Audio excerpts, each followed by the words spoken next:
asinamzulu ne ke namupedi mara ngicela linginikeze iskipa saka MK Party uZuma umdala guys silo baba lo ushake the whole world 82-year-old man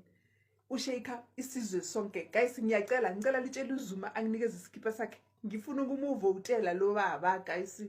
I'm not a Zulu ne mara ngiyamthanda lo baba ngizombotela guys ngicela lingifunele iskipa sake MK Party ngiyacela yo guys uZuma uyayishake umhlaba wonke uyayishake umhlaba uyashake guys lo baba lo udlisa abantu ngamapipe guys ngiyacela sizalelwa phe kwenhlupheko thina sazalelwa phe kwayo sathi sifika nje sahlala phezulu sahlala ngezinqa phezulu komlilo oshisayo angeke bafothe erenkeni ngeke nofakazi ukusebenze kusuka ekseni kuze kuyoshona ilanga ukuthi ukhipha u10 rand uthi mawukhipha u10 rand ubone ngathi ukhipha u200 rand noma 300 rand umuzi udrive ekhala uthi mawuthi uyabheka ubesebenza usuku lonke lo muntu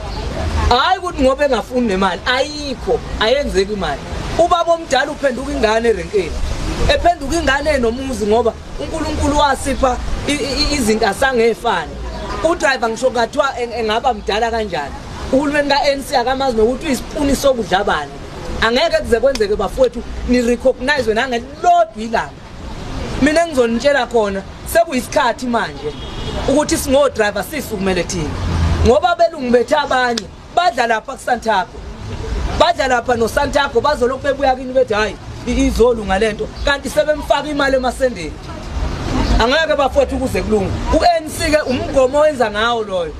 imgomo eyenza ngayo ukuthi uma uthi uyakhuluma bakufaka imali uyabona nje bengifonelwa abanye bethi kunamadoda ade kufuna khona indoda edume kakhulu ekuthiwa uRobert mhlambe niyayazi enemali kakhulu yangapha abelungu laba ko Cape Town lokhu babona oRamaphosa bacontrolwa Stellenbosch bacontrolwa yiyo le ndoda leya imile